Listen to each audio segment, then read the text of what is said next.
Hi, this is Mac of Mac's List. Find Your Dream Job is presented by Mac's List, an online community where you can find free resources for your job search, plus online courses and books that help you advance your career. My latest book is called Land Your Dream Job Anywhere. It's a reference guide for your career that covers all aspects of the job search, including expert advice in every chapter. You can get the first chapter for free by visiting maxlist.org/anywhere.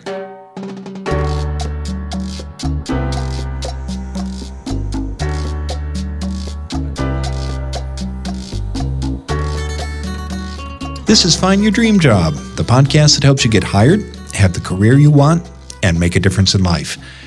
I'm Mac Pritchard, your host and publisher of Mac's List. I'm joined by my co-hosts, Leila O'Hara and Jessica Black from the Mac's List team. This week, we're talking about how to make your resume attractive to recruiters.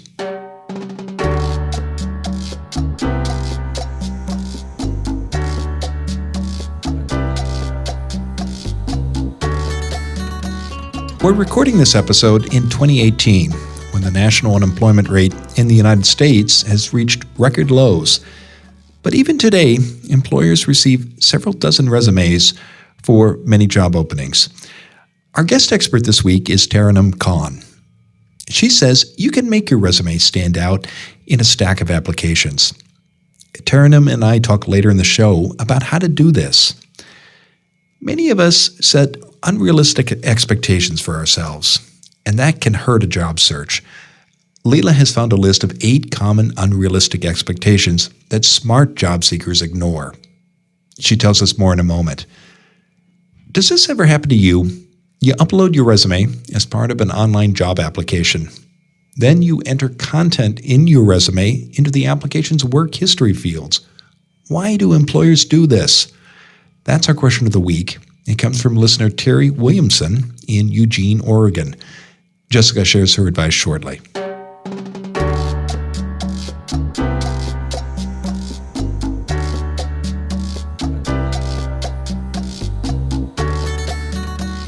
As always, let's check in with the Mac's List team. Every week, Leila, you're out there poking around the internet, looking through those nooks and crannies for the tools, books, and websites our listeners can use in a job search. What have you uncovered for our listeners this week, Leila? Yeah, so this week I wanted to share an article that I found about expectations. Expectations can help you frame your perspective for a situation.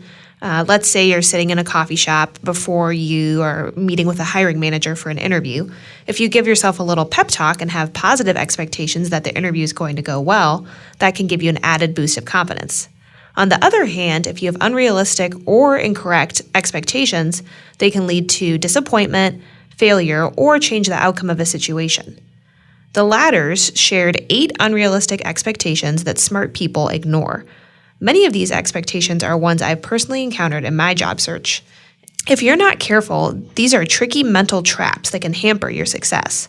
I wanted to share 3 of my favorites from the article that I think are especially relevant for job seekers. The first is the impression that opportunities are going to fall into my lap. If you have a huge network, a great resume, or an incredible cover letter, you may fall into the trap of thinking that your dream job is just going to appear magically before you. But the reality is, just because you're deserving of great opportunities, that doesn't mean they're automatically going to come your way. You have to go out and make it happen. The second is an expectation that I think every perfectionist will recognize, which is the expectation that everyone should like me. If you're a people pleaser like me, you may want every hiring manager you meet to like everything about you. But this can be your own downfall, because you end up feeling hurt when in reality you can't win everyone over. Instead of letting this hurt your confidence, turn your doubts and criticisms into an opportunity to focus on gaining everyone's respect and trust. The third one is crucial for every job seeker to either ignore or overcome, which is the expectation that I'm going to fail. If you go into every job interview expecting to fail, you're more likely to create the outcome that you're most afraid of. Success and failure go hand in hand, but it's key to give yourself confidence and believe that you're going to succeed no matter what, regardless of your fears or doubts. That can be the difference at the end of the day between an awkward interview or an email that says you're hired. Yeah. It's a good list. Yeah. Thanks. Yeah. I thought those were all really insightful. Yeah. Well, what are your thoughts, Jessica? I think that's a really good list to just keep things in perspective of what to expect, because those three that you shared were really important of not being able to have everyone like you, and things don't just come magically out of the sky, and things like that. Because I definitely know that has been a case in my own personal experience as well, and probably a lot of others. Mm-hmm. I'm curious within the article if you had any takeaways of what they offered did they offer much in the way of solutions? It's more just kind of keeping it in perspective, and no, that's good. Just having some, because I think a lot of times what I do, and I think a lot of job seekers may do, is you kind of fall into these mental traps, and you just think, this is the way it is, but you kind of have to keep an open mind, and just not be limited to one perspective, because that can really be your downfall. No, I like that. Yeah, I do too, and I'll fess up. I've done all three of these things, and I haven't looked at the whole list of aid, but I bet I've done all of them as well. I remember in particular, about 15 years into my career, I had an interview for a position with a foundation, and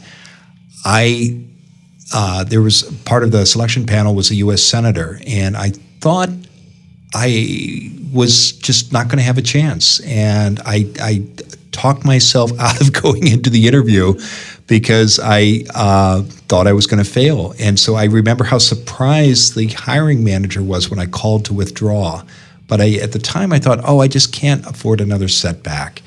And now in hindsight, I can see that I should have gone. And it's every interview process is competitive. But if you do the preparation, and you never know where lightning is going to strike. So that was a door that I didn't open, and in hindsight I regret, and I didn't open it because of this misleading expectation that I shouldn't have paid attention to. Yeah, that's a great insight. Okay.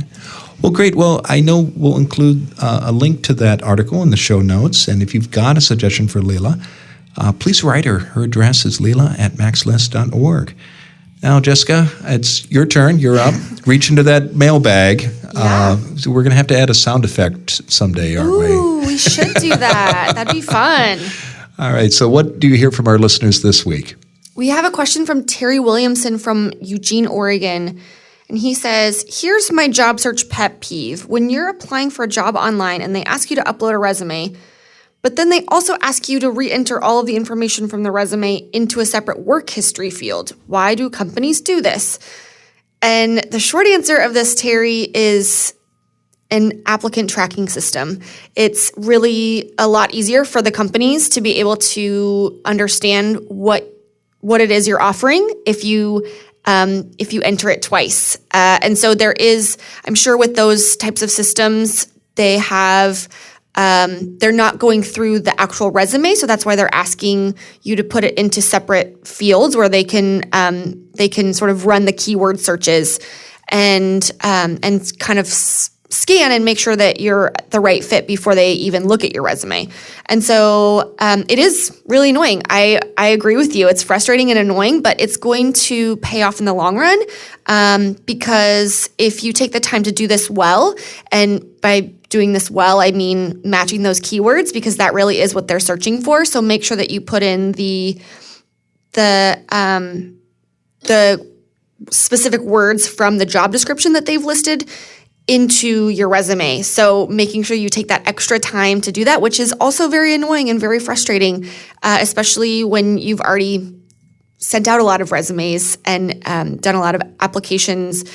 But it is going to pay off in the long run if you do have those skills that are going to transfer and they bring you in for that interview and you can talk about why you are that perfect fit. So again, that's the applicant tracking system is why they're doing that. And that is the way of the future, as we've talked about a lot on this podcast. And so I think you might just have to embrace it. What else would you guys recommend for Terry? Yeah, I think that was some great advice, Jessica. I know that it's really hard out there for job seekers because, you're right. It is the way of the future.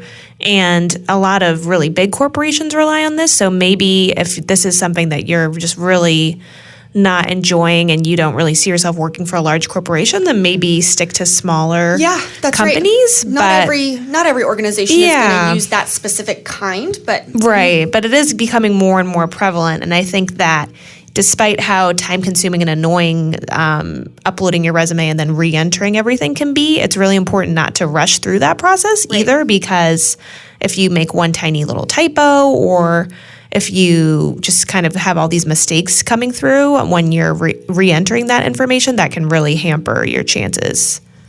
Yeah, I think your point about keywords here is really crucial, Jessica, because many people may just copy and paste text from their resume into the work history field.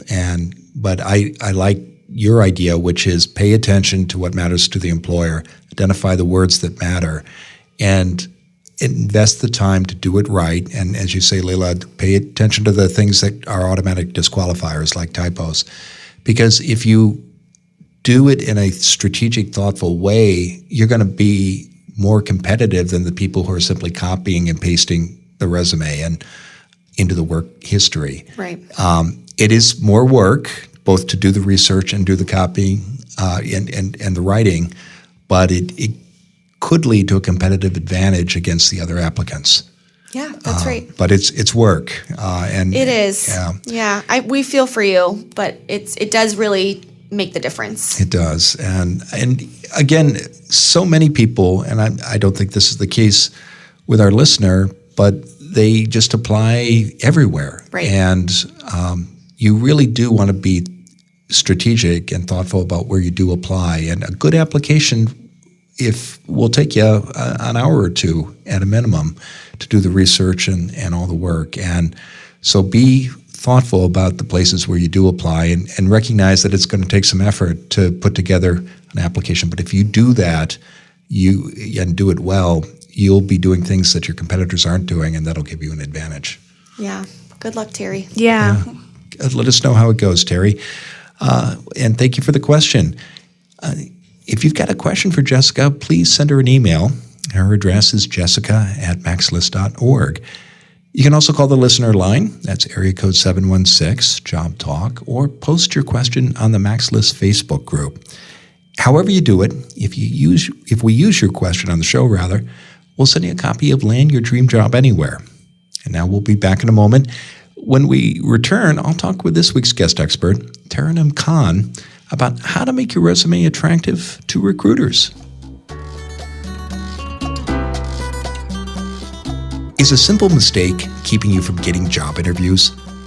Your resume is probably the first place an employer sees your name. And what you say about yourself often determines if a hiring manager interviews you. Making just one mistake on your resume can doom even the most qualified candidate. That's why I created my new checklist. Don't make these 8 killer resume mistakes. In this free download, I show you top resume blunders I see job seekers make. Avoid these 8 killer errors, and you're well on your way to a winning resume. Visit maxlist.org/resume mistakes to get your free guide today. Don't wait. Create a resume that can get you interviews and job offers. Again, that's maxlist.org/resume mistakes. Now, let's get back to the show. Now, let's turn to this week's guest expert, Taranum Khan. Taranum Khan is a certified career strategist who helps her clients rediscover the strengths within themselves. She also serves as a regional ambassador for Career Professionals of Canada. And last year, Taranum received a nomination for the Association's Award of Excellence as an Outstanding Career Professional. She joins us today from Ontario in Canada. Taranum, thanks for being on the show. Thank you so much for having me, Mac. It's my pleasure. Well, it's an honor to have you. Our topic today, as you know, is how to make your resume attractive to recruiters. And just to be clear, when we're focusing on recruiters who are hiring for a particular job, not headhunters, but these are people hiring managers within a company or maybe people who've been charged with finding candidates for a position. What's the first step that you recommend, Taranum, when people are looking at their resume? What can they do to make their resume stand out to hiring managers and recruiters? Well, it's a great question, Mac. Actually, that is where everything starts. So, highly recommended, start with the job posting. It's very important to set realistic expectations. And generally speaking, I tell my clients, look for the 60-40 ratio. So when you pick a job posting, look at the job posting, see what skills and requirements and qualifications have been identified by the recruiter. If you make for 60% of what has been asked, that is the time you want to start preparing your resume for that given job posting. So let the job posting be your guide in terms of, is this a job that I'm interested in? Do I have the required qualifications? Is this something that I have done before and would I care or enjoy doing it in the future?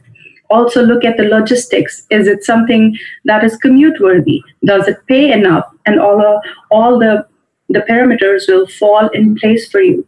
If that posting makes sense, that is the time that you start working on building a resume around that job posting.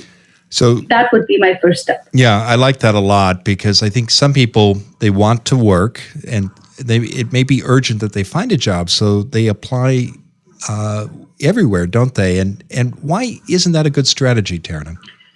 Well, there's an actual term that's used to define people like that. We call them clickers. They will apply left, right, and center. Whatever job comes, they will use a generic resume that they have not taken the time to tailor, and they will start sending that resume out. Honestly, that kind of approach never works because no recruiter is interested in looking at a generic resume. Not only that, most companies now are going towards utilizing ATS, which is the applicant tracking software, to screen resumes that meet the requirements and the skills that are required to do the job.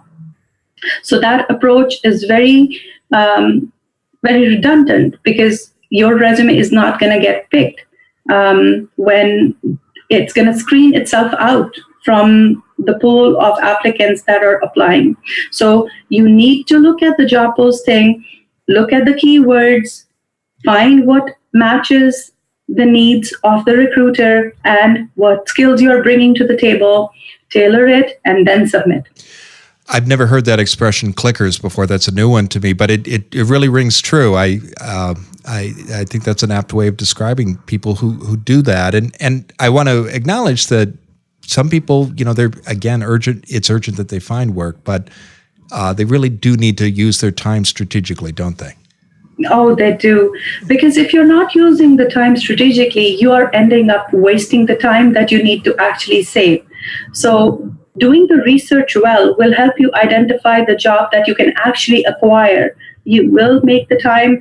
So on a given day, if you're looking, it takes around an hour and a half for somebody like me who does resumes day in and day out.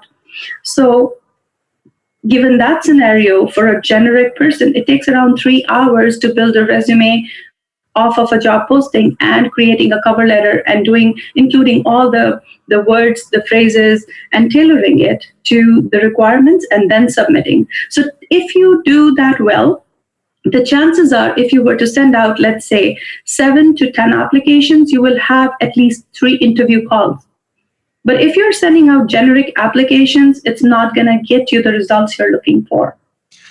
I also want to touch on a point you made at the beginning, which is when you're looking at a position, if you meet, you said 60% of the qualifications an employer is requiring, you should consider applying if it meets your other needs.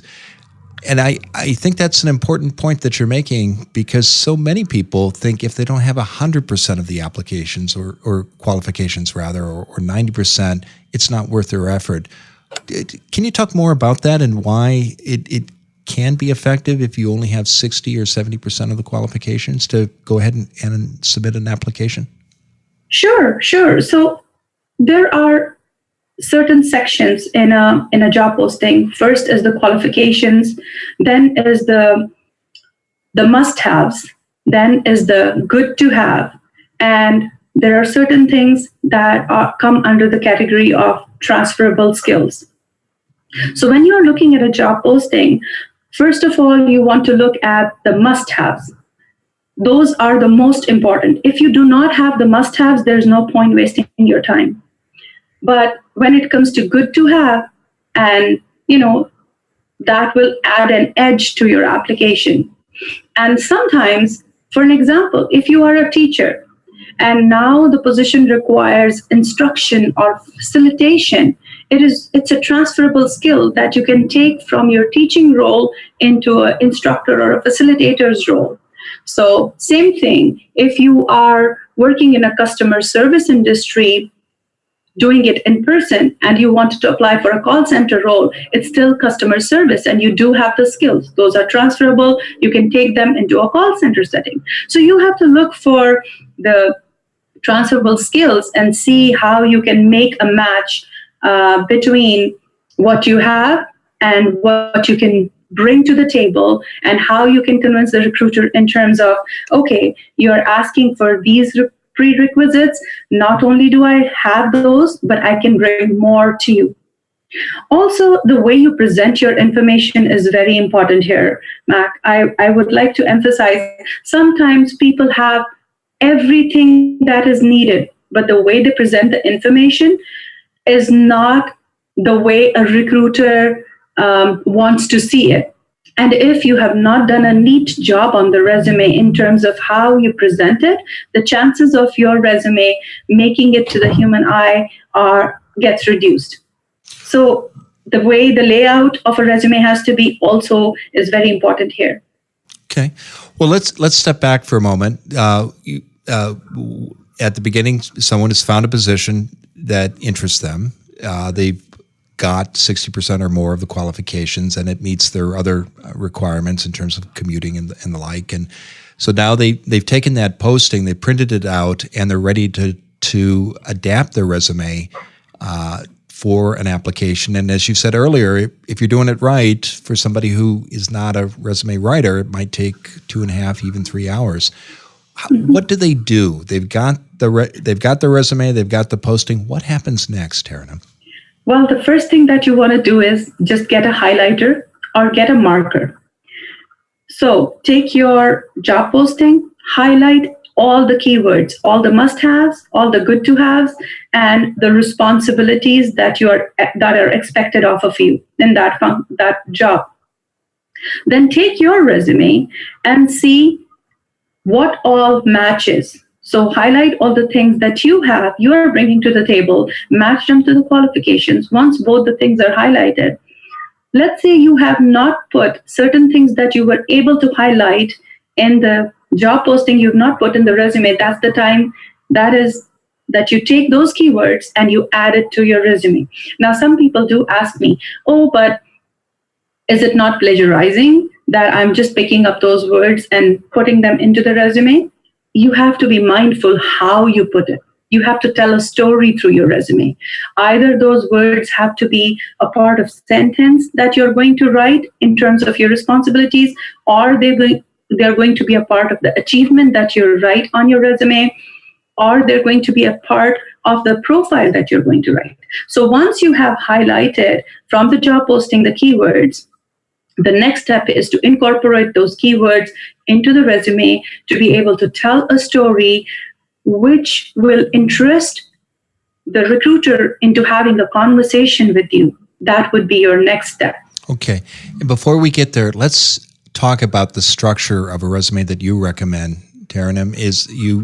How should people organize their content? Is it a chronological resume? Is it functional? What do you find is most effective with hiring managers? There are three major types of resumes. One is the chronological, as you mentioned. The other is the functional resume. And then there is a combination resume. So for most cases, the combination works the best because that is the most eye-catching to a recruiter. The chronological will tell a history of the person in a reverse chronological order. The functional resume focuses only on the skills that the person has, which matches the job in hand or the skills that are listed on the job posting. And the combination resume does a good combination of, as the name suggests, of both.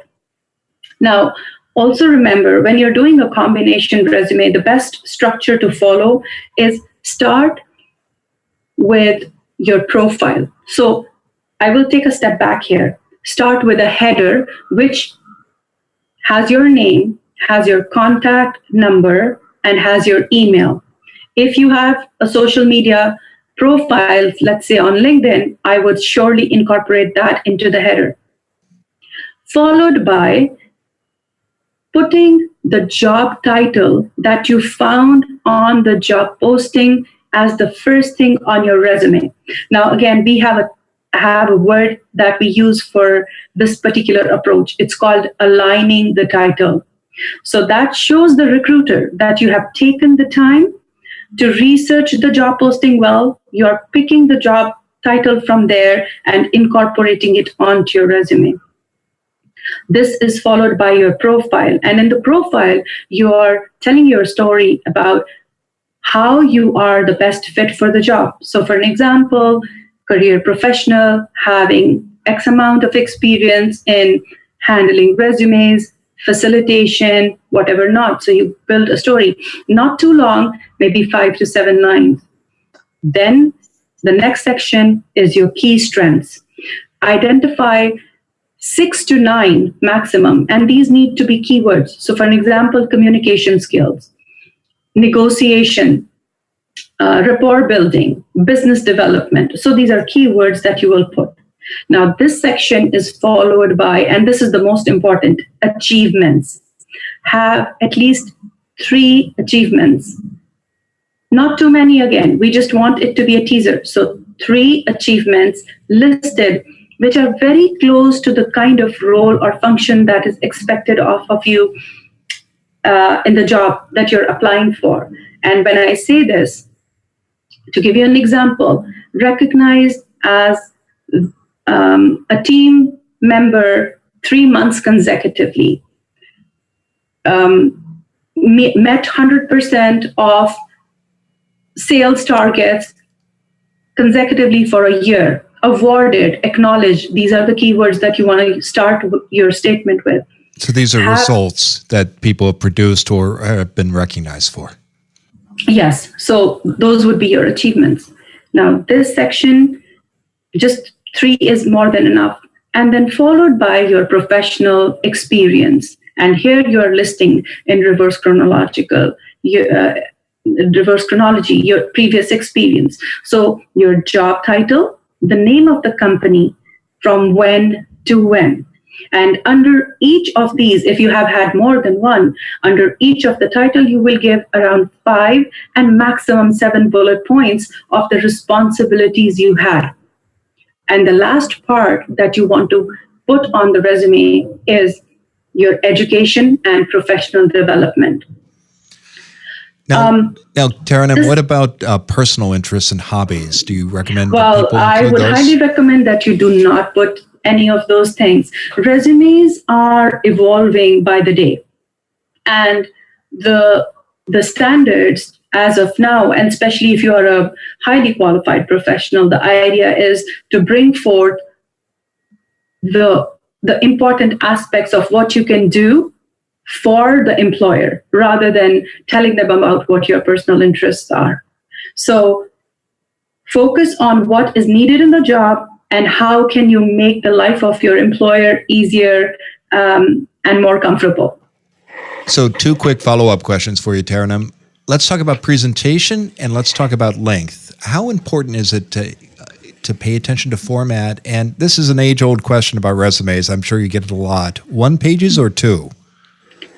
So both is okay. There's no right and wrong answer when it comes to 1 page or 2. Both are acceptable, depending on the amount of experience you're putting forth, depending on the kind of information you need to bring to the table. Now, the only thing that you want to remember is, please don't do 1.5 or 1 1/3. Please don't do that. Either do a 1 full page or do 2 full pages. Always go for normal to moderate settings if you're using a Word document.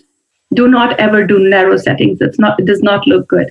It has to be very easy on the eye for the recruiter to read. Make sure you're using fonts that are that most systems would be familiar with or have. So, for an example, Calibri, Arial Nano, Verdana, these are the fonts that you want to go for.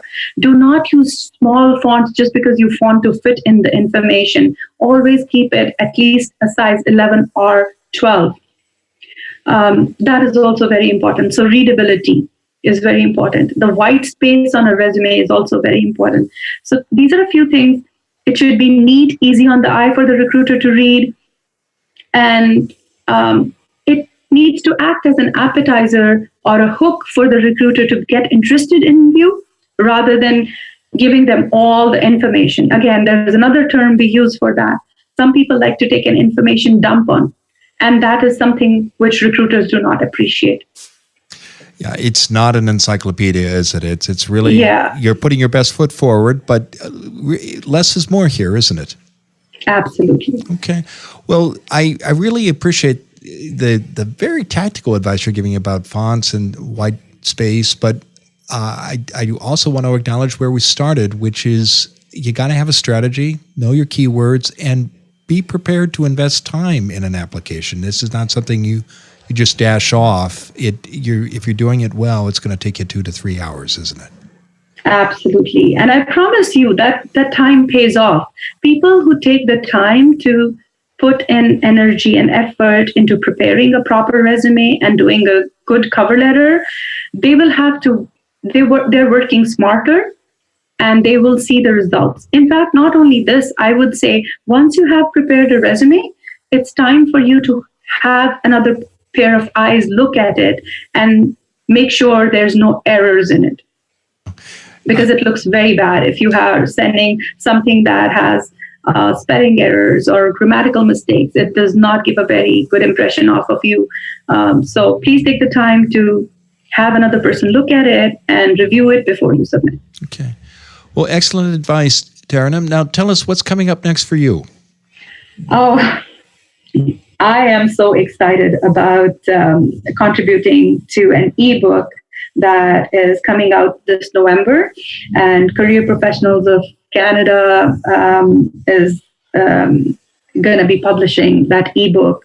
I'm really, really excited. I just finished the draft and submitted it. Oh, that's great. Terrific. Well, I know people can learn more about you and your work by visiting your LinkedIn page. We'll include the URL in the show notes, as well as they can find you on Twitter, and your handle is Taranum N. That's an N as in Nancy, Khan. And we'll include your Twitter handle in the show notes as well. Taranum, thanks for being on the program today. Thank you so much for having me, Mac. It's been a pleasure, and I'd be more than happy if somebody wants to reach me, have questions. It's my pleasure answering them. Thank you so much again for having me here. You're welcome. Take care, Taranum.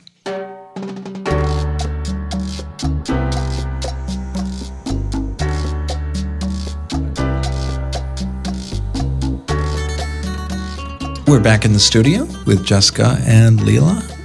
What were some key points for you two? Leila, you want to kick off? Yeah, for sure. I thought that she did a great job of explaining how to look at each job listing as a set of questions. So think of it as, are these requirements something that I can do? Do these responsibilities match what I want to be doing? And just kind of going through it as like almost like a checklist of like, is this the right fit for me before you even take the time to craft your resume and make sure that it's appropriate for the job.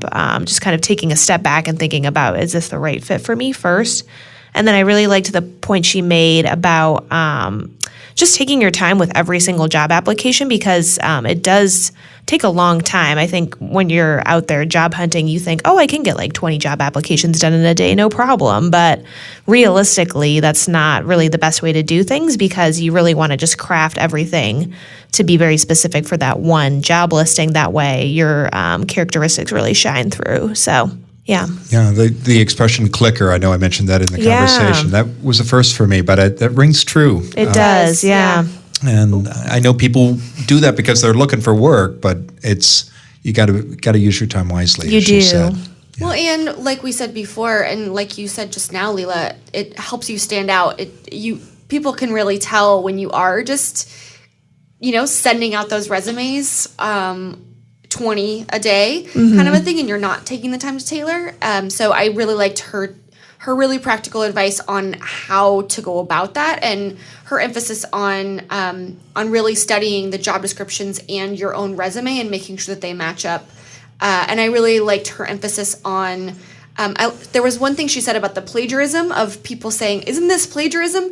And I think that was just something really interesting. Of it easily can be if you just copy and paste. Her point about keywords, yeah. Right. And it easily can be if you just copy and paste directly from the job description. But if you really take the time to pull out the keywords, but then turn it into your own words, that's how you should do it. So yeah, agreed. And I also just want to go back to her point about the numbers game. Sometimes people think, she made the point, well, you might only apply for 7 jobs if you are spending 2 or 3 hours on each application, but you're going to get a much better response rate. You'll probably get interviews for a majority of those positions.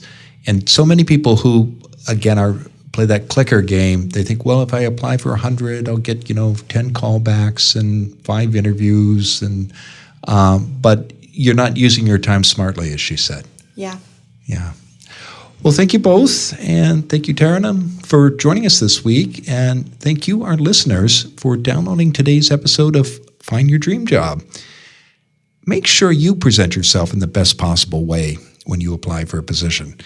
Create an error-free resume that can get you interviews and job offers. Get my new guide, Don't Make These 8 Killer Resume Mistakes.